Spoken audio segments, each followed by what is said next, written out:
Voici des images que j'ai prises dans les fonds marins des îles du Vent, à Tahiti et Moorea, en Polynésie française. La beauté des récifs coralliens, leur diversité et la profusion de vie marine m'ont totalement submergé.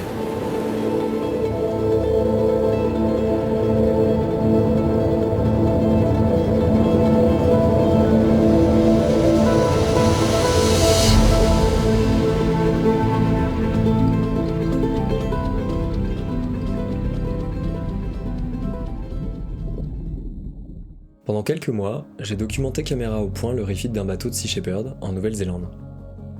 Sea Shepherd est une association de conservation et de protection de l'océan, et si cela vous intéresse, vous pouvez regarder la vidéo principale que j'ai réalisée pour eux en cliquant sur le lien qui s'affiche en haut à droite de la vidéo. À bord, j'ai rencontré tout un tas de personnes géniales, et notamment Joe, ou Ari en polynésien, avec qui j'ai tout de suite sympathisé, qui m'a beaucoup parlé des liens profonds qui existent entre le bug polynésien et l'océan. C'est important, c'est mon animal préféré. Après ces derniers mois à travailler pour une association de protection de l'océan, je décida donc de faire escale par la Polynésie et ainsi explorer ces récifs coralliens et la vie marine qu'ils abritent. À peine arrivé à Tiaura, sur l'île de Moorea, je plonge dans l'eau pour découvrir ces fameux récifs coralliens. Je suis tout de suite émerveillé par la quantité et la diversité de poissons qu'ils hébergent. À certains moments, je suis même totalement dépassé et ne sais plus où donner de la tête. Je retrouve une bonne part des poissons du monde de Nemo par exemple. Poisson clown évidemment, mais aussi zancle cornu, poisson demoiselle, raie léopard, poisson pincette à long bec. Et je crois que mes préférés restent les poissons coffres tachetés et à cornes. Sa forme de camionnette le rend à mes yeux très drôle et extrêmement sympathique. Mais l'animal que j'ai préféré rencontrer, c'était les tortues, ou honu en polynésien.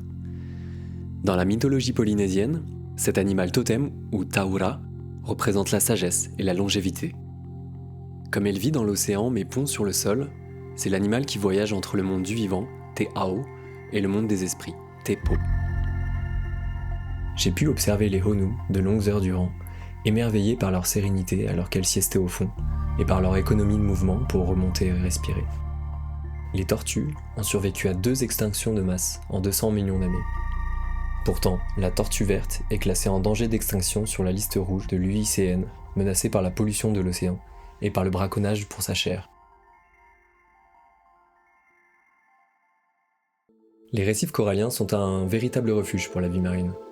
Ainsi, s'ils représentent seulement 0,1% de la surface totale des océans, leurs eaux chaudes et calmes abritent 25% de la biodiversité marine totale. Depuis 10 ans, ces écosystèmes fragiles connaissent un dépérissement critique à cause du réchauffement des océans. Sans action de notre part, une grande partie de ces récifs coralliens seront condamnés dans les années à venir. J'ai terminé mon séjour à Tahiti superbement accueilli chez la famille de Joe, qui habite en face de magnifiques récifs que j'ai trouvés plus diversifiés encore que ceux que j'ai vus à Moorea. Je quitte la Polynésie en espérant y revenir un jour, peut-être à l'occasion d'un documentaire ou d'une mission de protection de l'océan. Je terminerai par vous proposer d'agir pour l'océan, car la France abrite 10% des récifs coralliens mondiaux, et on ne doit leur protection quasiment que grâce à des associations. Vous en trouverez en description de la vidéo quelques-unes d'entre elles, spécialisées dans divers domaines, pour faire un don ou vous engager.